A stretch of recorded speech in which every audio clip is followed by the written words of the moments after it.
Graças a Deus. Quero agradecer mais uma vez a rica e feliz oportunidade que a espiritualidade me concede, primeiramente de entrar no nosso templo sagrado.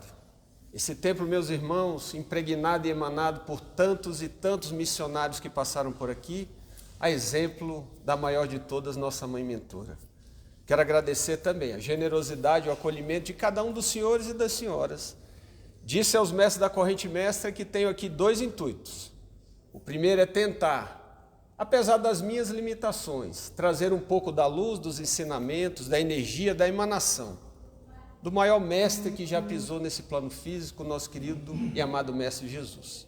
E alcançando esse objetivo, contribuir em alguma medida para a harmonia e o equilíbrio desse lindo trabalho de retiro dos senhores do dia de hoje. Salve Deus. Não poderia deixar passar, antes de entrarmos no Evangelho propriamente dito, ainda sob o efeito do dia de ontem, quero parabenizar as mães aqui presentes. Quero dizer às senhoras mães, que quanto mais eu leio o Evangelho, quanto mais eu me aproximo do Cristo, quanto mais eu vejo o tamanho do seu amor, mais eu vejo que o amor incondicional que ele pregou, e mais do que pregou, que ele viveu aqui na terra, se assemelha mais ao amor de uma mãe. Quero dizer, meus irmãos e minhas irmãs, especialmente as mães aqui presentes, que vocês são deusas, porque só quem pode gerar e dar vida a alguém é um Deus. E o Deus escolheu que seriam as mulheres, as mães, que dariam a vida a outros seres. Então, para mim, as senhoras, além de tudo, são deusas. E eu hoje tenho a feliz oportunidade de minha mãe estar aqui assistindo essa palestra, o que torna ainda a minha missão mais difícil, né? Salve Deus. Vamos então para a passagem do Cristo. Gosto também, na leitura do Evangelho, vou pedir a cada um dos senhores e das senhoras que tentem se colocar aqui a dois personagens principais, o Cristo e os discípulos. Eu queria que na leitura e na interpretação, cada um dos senhores e das senhoras tentassem fazer uma reflexão interna e pensar com qual desses dois personagens os senhores e as senhoras mais se identificaram. Ao final, eu darei a minha opinião e a minha visão, como eu vejo cada um dos senhores e das senhoras. Salve Deus. O trecho escolhido está no Evangelho de Mateus, no capítulo 8, intitula-se Jesus acalma uma tempestade. Jesus entrou no barco e os seus discípulos o seguiram. E eis que levantou-se no mar uma grande tempestade, de modo que as ondas cobriam o barco. Jesus, porém, estava dormindo, mas os discípulos foram acordá-lo dizendo: Senhor, salve-nos, estamos perecendo. Então Jesus perguntou: por que vocês são tão medrosos, homens de pequena fé? E levantando-se, repreendeu os ventos e o mar, e tudo ficou bem calmo. E aqueles homens ficaram admirados, dizendo: quem é este que até os ventos e o mar lhe obedecem? Salve Deus. Salve. Meus irmãos, minhas irmãs, esse trecho, embora relativamente curto, é muito rico de simbolismo para cada um de nós. E já no início dessa passagem, nós já vamos entender a grandiosidade do Cristo. Então os discípulos, eles estavam no mar da Galileia. É chamado Lago de Genezaré, mas ele é tão grande que era tratado ali como um mar. Se você olhar no mapa, ele destaca-se realmente. E esse barco era muito pequeno. Vamos lembrar que nós estamos falando de uma passagem ocorrida há 2000 anos. Então o barco era muito pequeno e estava suscetível às tempestades, aos ventos daquele mar. Então, no início, já fica claro para nós, Jesus entrou primeiro no barco. O que isso quer dizer para nós, meus irmãos e minhas irmãs? Vamos lembrar quem é o Cristo. Vamos lembrar quem é o Cristo. Jesus é quem criou todo esse planeta, para que ele pudesse ser o que ele é hoje para nós, um planeta escola. Então, na verdade, Jesus já está à frente de nós. Ele não está ao nosso lado, não está atrás. Ele está sempre à nossa frente.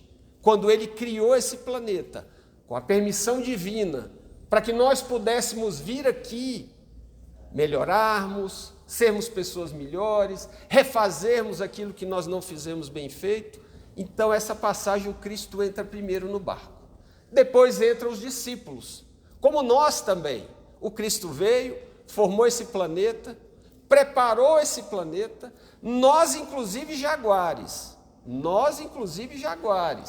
como Ectumãs, há 32 mil anos viemos aqui e ajudamos o Cristo na formação desse planeta. Viemos aqui ajudar na formação hidrográfica, dos rios, das florestas, das matas, dos animais. Nós, jaguares, cada um de nós, ajudamos o próprio Cristo. Mas Ele entrou primeiro. Então Ele entrou nesse barco. E o que é o barco aqui nessa passagem, meus irmãos? O que representa esse barco? É a nossa vida, a nossa encarnação. E nós, então, viemos nesse barco, e o nosso barco foi lançado ao mar. E o mar ficou revolto, tinha tempestades que cobriam o barco. E o que significa essa água?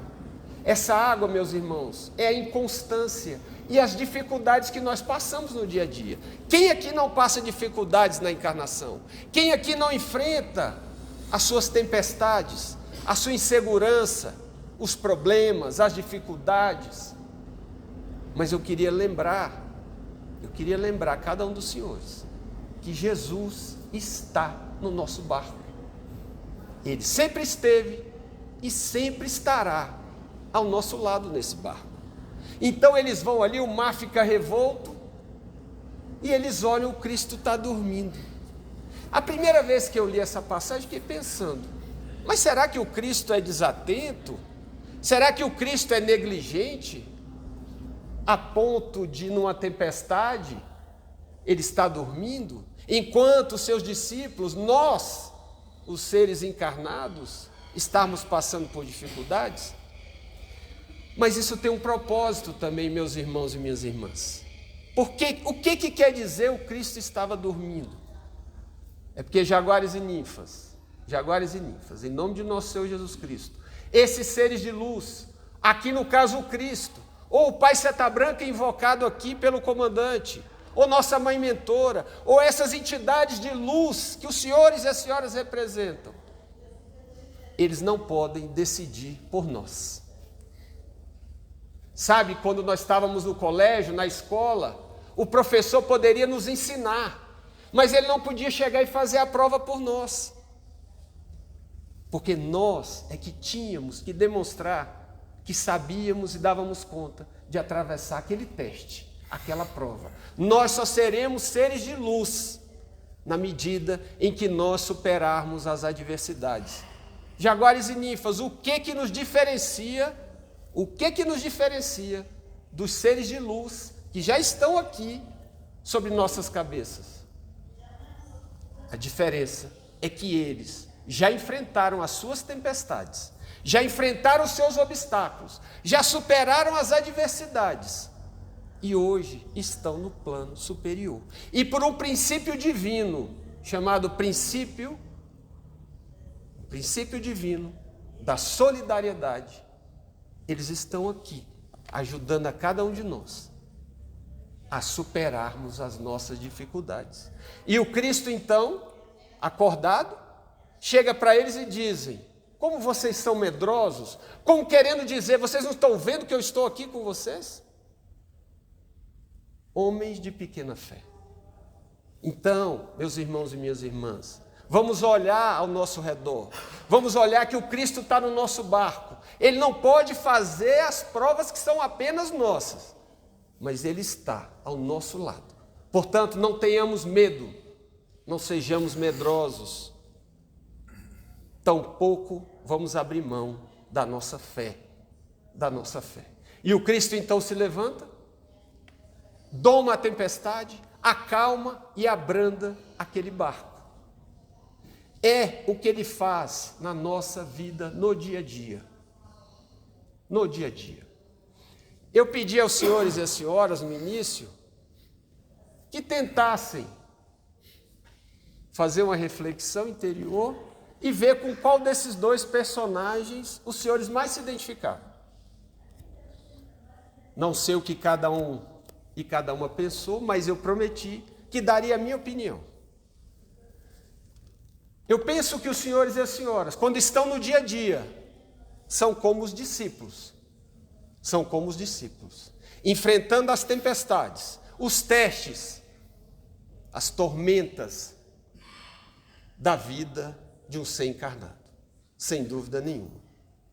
Mas quando os senhores estão na condição que estão agora, com os seus uniformes, com as suas indumentárias, entram por aquela porta ali, os senhores são o próprio Cristo. Meus irmãos e minhas irmãs, todos os espíritos encarnados e desencarnados que entrarem aqui hoje nesse templo, estão vivendo as tormentas e as tempestades deles. E eles estão vindo buscar auxílio aonde? Em cada um dos senhores. Os meus irmãos aparás que estão aqui sentados, quando emprestam a sua energia, a sua mediunidade, o seu transcendente, para esses espíritos incorporarem, estão ajudando a acalmar, a abrandar a tempestade desses espíritos. E vocês, doutrinadores e doutrinadoras, quando doutrinam com amor, emprestam também a sua energia, o seu ectoplasma.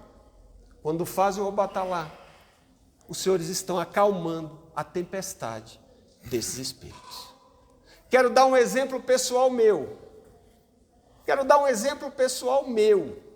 Que para minha surpresa, quando eu cheguei aqui, esse mestre comandante, que é um amigo pessoal que eu tenho, que no momento em que eu vivi uma tempestade, em que eu achei que eu iria morrer afogado, que meu barco ia virar, que eu não lembrei que o Cristo estava ali comigo, ele mandou esse mestre, que foi lá, estendeu a mão para mim e abrandou a tempestade que eu estava vivendo.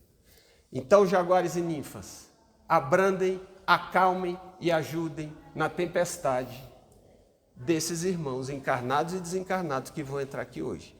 Porque como esse mestre aqui fez por mim, os senhores e as senhoras fazem diariamente neste amanhecer. Para terminar, se alguém aqui pode ter achado exagerado eu compará-los ao Cristo, não acreditem em mim, meus irmãos. Acreditem no próprio Cristo. Porque eu aqui só sou um papagaio.